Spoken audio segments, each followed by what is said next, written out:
this is Brian Nett with HowRadiologyWorks.com. If you're new to this channel, what we do is we have bite-sized content on how radiology works and how the equipment works. So click the subscribe button and hit the little bell icon if you want to get notified when we release new content. And today we're going to talk about X-ray tubes.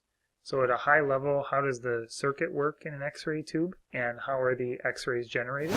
So here's a schematic where you have a vacuum tube. So on the inside, there's a relatively good vacuum, and we have a filament here, and this is going to be the source of our electrons. So we have a small current that goes across this filament, and that filament current is used to heat this filament. So the way that we generate electrons is we heat this filament here, and then we essentially think about like boiling off those electrons, and then those electrons are negatively charged. So then we establish a potential or a reason why the electrons want to move. So we need to have a relatively negative charge here at what we call the grid plate, and then a positive charge at the anode. Again, this is also called the cathode, where the electrons come out, and the electrons are negative, and then they want to flow towards a positive. So that potential across there is called the KVP. And so if you think about the circuit that establishes that potential, the KVP is just like a potential in a battery, or if you're used to thinking of like a waterfall analogy, you can think about the height of the waterfall is the potential that that water has at the top of the waterfall. The same kind of thing is the KVP is the potential difference between the cathode and the anode, and the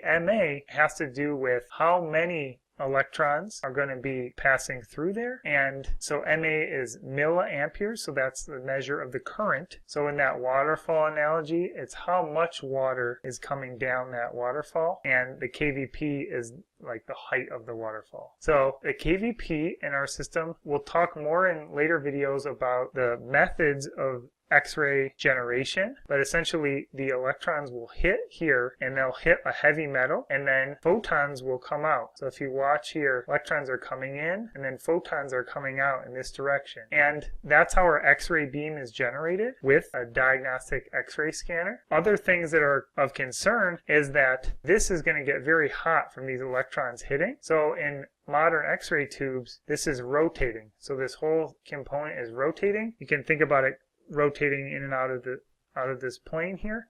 It's rotating about some shaft down the middle here. So that way the electrons aren't always hitting the same part of the anode.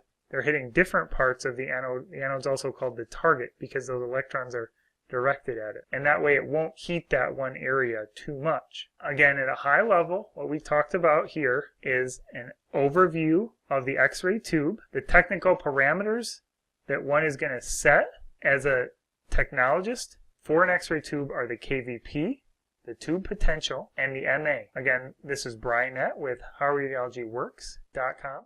Thanks again for watching. Again, this has been Brian Nett with HowRadiologyWorks.com. Let me know what your favorite part about the X-ray generation process is. Is it the boiling off of the electrons, or electrons hitting the heavy metal, or what?